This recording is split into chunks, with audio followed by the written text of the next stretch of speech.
After Sunday's Netflix premiere in the United States and the European Union, 365 DNI caused a sensation because of its romance impulsive nature. This Polish movie means 365 Days in English and is adapted from the book by Blanka Lipinska's 365 DNI tells the story of manager Laura Bill, an act by Anna Maria Zakluska, who went on the vacation in Sicily where she was kidnapped by the mafia boss Massimo, and act by Michel Moroni, who came to power after his father was murdered. Giselle's boss Massimo Torricelli provides him with 365 days, fall in love with him, hence the name. This year, Massimo promised not to contact Laura but forced her to engage in voyeurism, sexual abuse, and some abnormal behaviors. Soon thereafter, Laura fell in love with him, which is the focus of the plot. Zakluska played a repeated role in the long-running Polish TV series On the Good and On Two, and 365 DNI marked her first major role in the film. Moroni has played several small roles before, although this is the first time he has received attention. Before starting use Netflix, he briefly appeared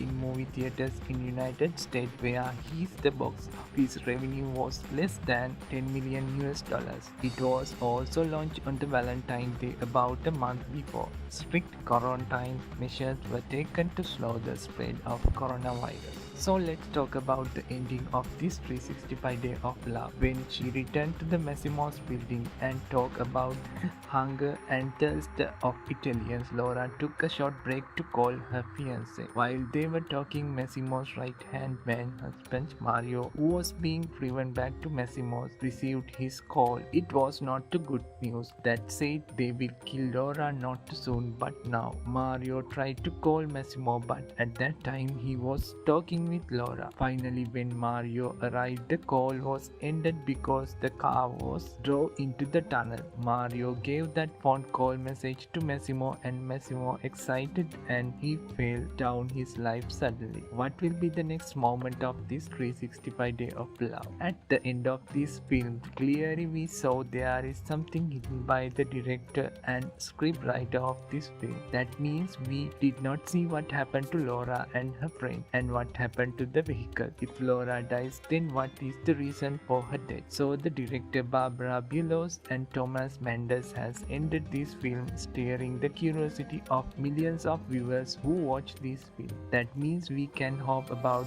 another part of this film, and already it has announced. But unfortunately I could not find it. Any special information about second part of this movie? I think we will find out answer to all of these questions that I mentioned about when as soon as the second part release of this 365 days film. So let's wait for that. Hope you will subscribe my channel and press the bell icon to get the reminder to see the second part of this 365 days.